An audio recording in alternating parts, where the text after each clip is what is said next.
শেয়াল টেনে নিচ্ছিল মরদেহ। 30 সালে গর্তে মিলল নারীসহ 2 শিশুর মরদেহ। ময়মনসিংহের 30 সালে গর্ত থেকে এক নারী ও 2 শিশুর মরদেহ উদ্ধার করেছে পুলিশ। মঙ্গলবার 21শে মে বিকেলে উপজেলার রামপুর ইউনিয়নের কাকচর নয়াপাড়া গ্রামে এ ঘটনা ঘটে।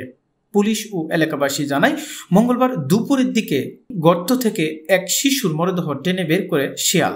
স্থানীয়রা বিষয়টি টের পেয়ে থানায় খবর দেয়। পরে পুলিশ ঘটনাস্থলে গিয়ে মাটি খুঁড়ে এক নারী ও 2 শিশুর মরদেহ উদ্ধার করে।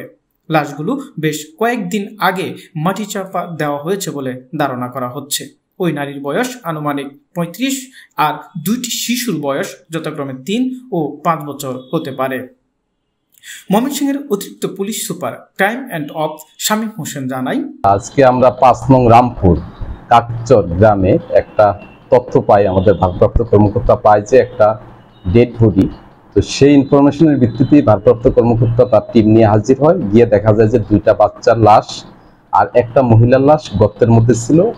আমরা আমাদের টিম দিয়ে গর্ত থেকে লাশ উত্তোলন করি।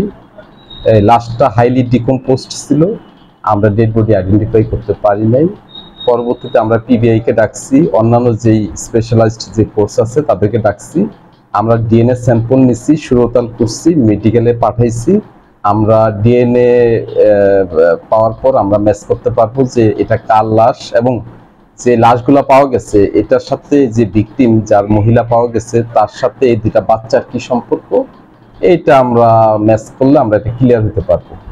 আর ডেড বডিটা আইডেন্টিফাই করতে পারলে আমাদের বিশ্বাস যে আমরা ঘটনার মোটিভ উদ্ঘাটন করতে পারবো এবং এই ঘটনার সাথে যারা জড়িত তাদেরকে আমরা গ্রেফতার করতে পারবো।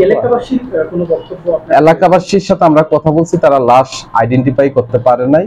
তারাও আমাদের মতো 2টা লাশ আজকেই তারা শুনছে।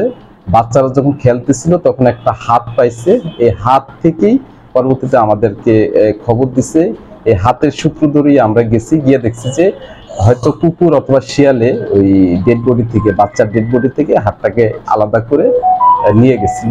ওই সূত্র ধরেই আমরা ডেড বডিগুলো পাইছি।